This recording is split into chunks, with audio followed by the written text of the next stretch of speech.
Good morning students, सुप्रभात।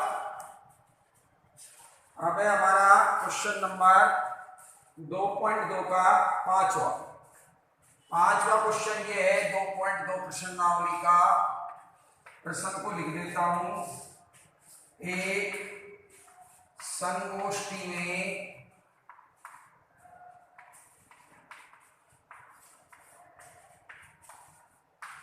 अंग्रेजी तथा गणित में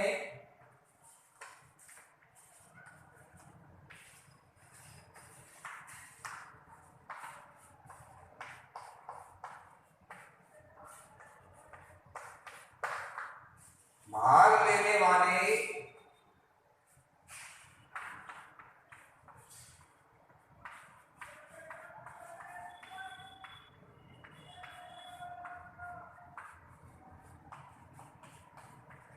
प्रतिभागियों की संख्या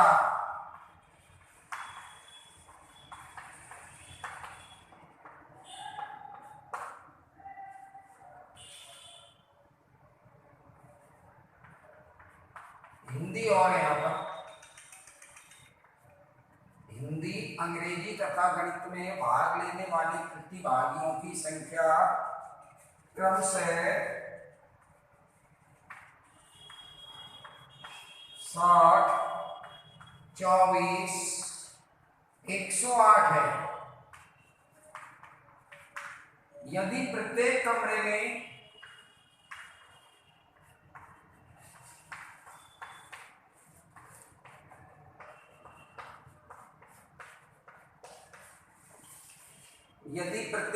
में बराबर संख्या में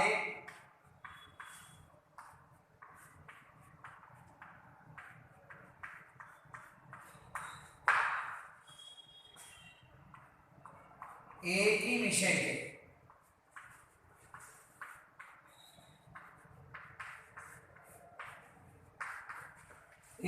विषय के प्रतिभागी बैठाए जाते हैं,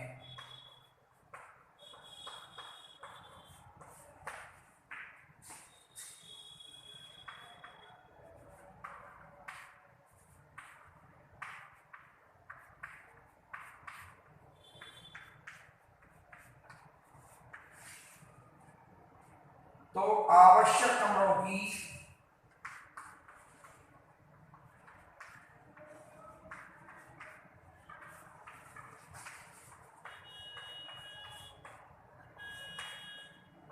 न्यूनतम संख्या ज्ञात करो।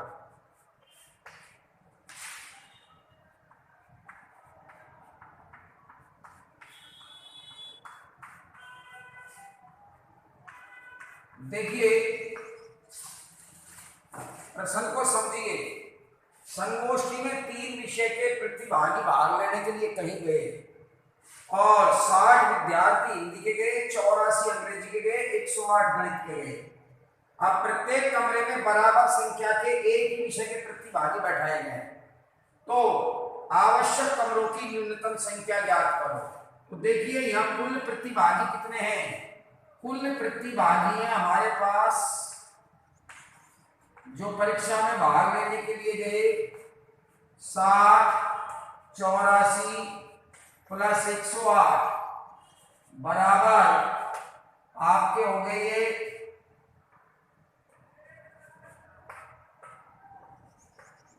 252। तो कई स्टूडेंट्स ये समझेंगे कि साहब ये न्यूनतम आ गया, न्यूनतम संख्या। तो न्यूनतम हम लघुत्तम याद करते हैं और अधिकतम में महत्तम मैंने बताया था, लेकिन यह न्यूनतम कमरों से क्या तात्पर्य है?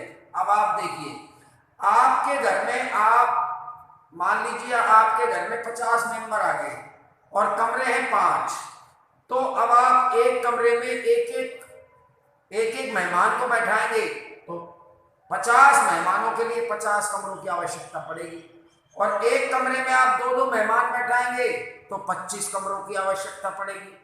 एक कमरे में 5-5 मेहमान बैठाएंगे तो 5 × 50, 10 कमरों की आवश्यकता पड़ेगी। एक कमरे में 10-10 मेहमान बैठा देंगे तो आपको 5 ही कमरों की आवश्यकता पड़ेगी।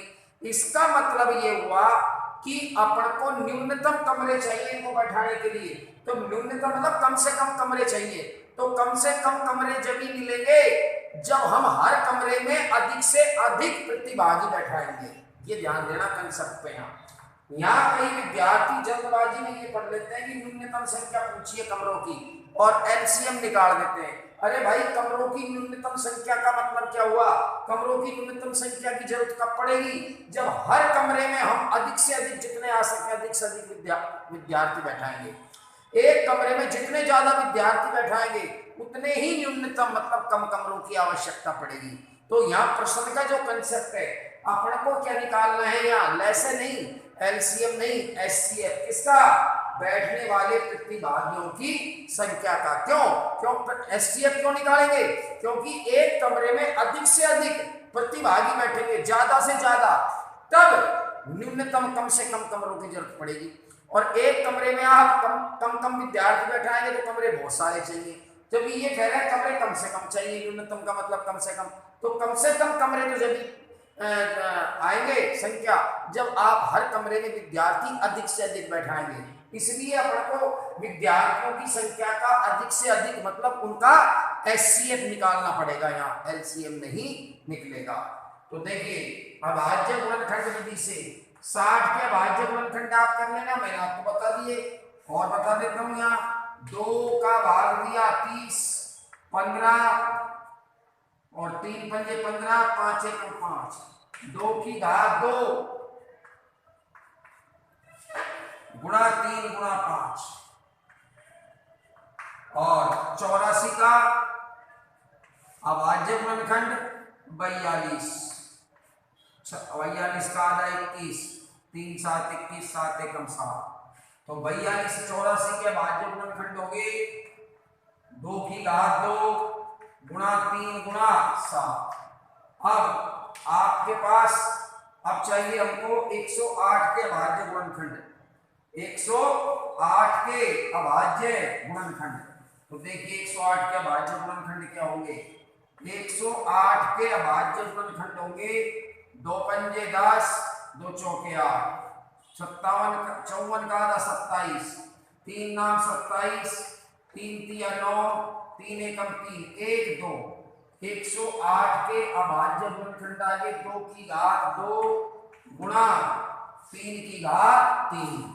अब देखिए अपन को निकालना है पहले इनका एचसीएफ। एचसीएफ का मतलब मैसे, मैसे आएगा। मैसे मैंने कह दिया आपको उभयनिष्ठ संख्या है केवल, तो 2 2 2 उभयनिष्ठ है। अब उभयनिष्ठ जो संख्या आई है उसकी छोटी घात, लेकिन यह तीनों के घात ही समान है, इसलिए यहाँ 2 की घात 2 ही आएगी। यहाँ 3 उभयनिष्ठ है तो 3 की घात या बड़ी है या छोटी है, तो छोटी घात 3 पे घात 1 है तो 3 ही आएगा। और ये दोनों उभयनिष्ठ नहीं है तो हम एचसीएफ में उभयनिष्ठ को, जो उभयनिष्ठ नहीं है इनको नहीं लेंगे, छोड़ देंगे। एलसीएम में लेंगे, एचसीएफ में नहीं लेंगे।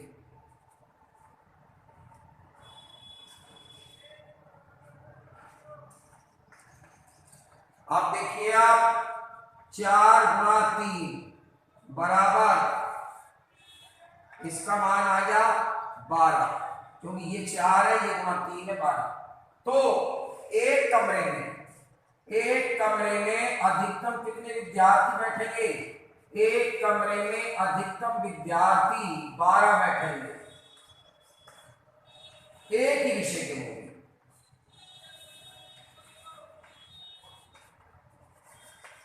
बारह विद्यार्थी एक कमरे में बैठे अधिकतम, और वो भी एक ही विषय के। अब कमरों की आवश्यकता कितनी पड़ेगी? जब हर कमरे में 12 विद्यार्थी बैठेंगे तो 252 विद्यार्थी कितने कमरों में बैठेंगे? 252 में किसका भाग दे देंगे? 12 का। तो यहां तक उतार लीजिए।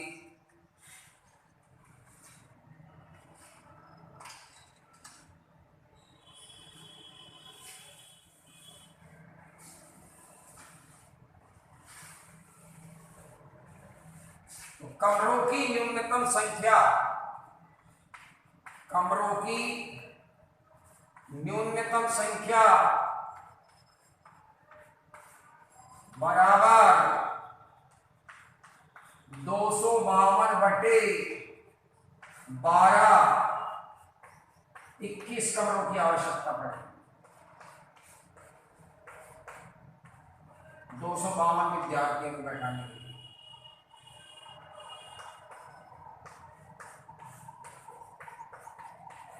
देख लीजिए स्टूडेंट्स,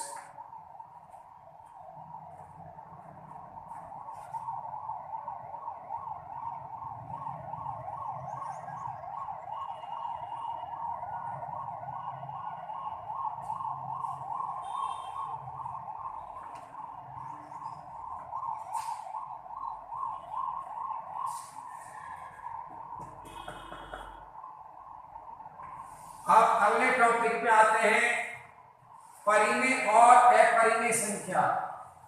परिमेय संख्या क्या होती है? परिमेय संख्या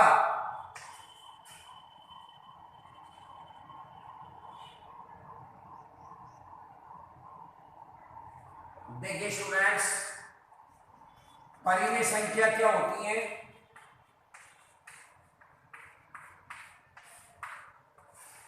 देखिए, वे संख्याएं जो P बटे Q के रूप में हो,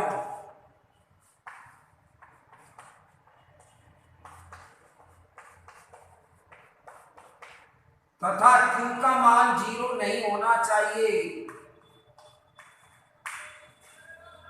और अब आप कहोगे सर गणित में अंग्रेजी के अक्षर कहां से आ गए P और Q? तो भाई P और Q अंग्रेजी के अक्षर जरूर लिखे, लेकिन गणित में इनको हम क्या कहेंगे? जहां P व Q गणित में पूर्णांक राशि है। क्या है? पूर्णांक। और पूर्णांक आप जानते ही हो, ये होते हैं माइनस अनंत से डॉट डॉट डॉट डॉट, कितना ही लगा दो, चाहे -4 से चलो, चाहे -100 से चलो, कितने से चलो, -3, -2, -1, 0, 1, 2, 3 इत्यादि आगे अनंत तक। मतलब माइनस अनंत से -4 तक के बीच की संख्याएं यहां पर मैंने यहाँ लिखी नहीं, लेकिन डॉट डॉट डॉट ही कहता है कि यहाँ से यहाँ तक की सारी संख्याएं यहाँ विद्यमान है, कहीं नहीं गई है, लेकिन सबको लिखना असंभव है। तो ये पूर्णांक है, ये पूर्णांक P इन्हीं में से होगा, Q का मान भी इन्हीं में से होगा, लेकिन Q का मान 0 नहीं होगा। क्यों? क्योंकि जब हम कोई भी संख्या में 0 का भाग देते हैं तो अनंत आता है, और अनंत ऐसी राशि है जो गणित में अपरिभाषित है। क्यों? क्योंकि अनंत को हम देख ही नहीं सकते, अनंत तक पहुंच नहीं सकते, तो उसके बारे में हम कुछ कह भी नहीं सकते, अर्थात उसको हम परिभाषित ही नहीं कर सकते। इसलिए किसी भी संख्या में जब हम 0 का भाग देते हैं, चाहे वो चर राशि हो चाहे अचर हो, ऊपर 0 का भाग दोगे तो अनंत आएगा। इसलिए यह Q का मान 0 नहीं होना चाहिए। अब देखिए, जैसे 4/6 कोई राशि है, ये भी पूर्णांक राशि है और ये भी पूर्णांक राशि है। तो अब आप, ये परिमेय संख्या है, लेकिन आप जब इनको काटोगे तो आप देखोगे कि कोई भी परिमेय संख्या में जो P और Q जो होते हैं, इसको काटोगे, कट रहे तो सरल होगी, तो भिन्न है, तो कोई भी भिन्न है, जब तक भिन्न नहीं कहलाएगी जब तक वो सरल नहीं हो जाएगी। 4/6 भिन्न है, चूंकि ये सरल हो रही है तो इसको सरल करो, तो क्या आया? 2/3। तो आप यहाँ देखेंगे 2 और 3 कैसी संख्याएं, ये सहभाज्य संख्याएं कहलाती है स्टूडेंट्स। सहभाज्य संख्याएं क्या होती है? अब मगम में सहभाज्य संख्याएं क्या होती है ये बता रहा हूं। पहले मैं ये बता देता हूं, जो भी परिमेय संख्या होती है उसमें P और Q सहभाज्य पूर्णांक होते हैं। ये भी पूर्णांक है, ये भी पूर्णांक है, ये तो भाज्य पूर्णांक थे, ये सहभाज्य पूर्णांक है। सह का मतलब साथ में जोड़ा हो गया 2 और 3 का, ठीक है, तो ये सहभाज्य पूर्णांक है। इसका मतलब कोई भी परिमेय संख्या में जो P और Q होते हैं वो सहभाज्य पूर्णांक होते हैं। अब मैं आपको बता रहा हूं सहभाज्य पूर्णांक क्या होते हैं। सहभाज्य पूर्णांक क्या होते हैं?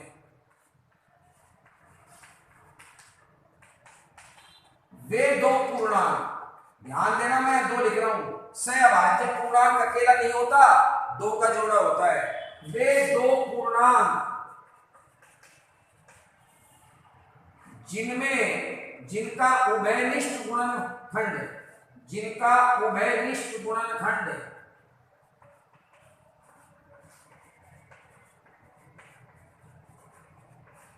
केवल और केवल एक ही हो। केवल और केवल का मतलब होता है स्टूडेंट्स, उसके अलावा कोई और संभव ही नहीं है। दूसरा, केवल और केवल एक ही हो, एक सहभाज्य पूर्णांक कहलाते हैं।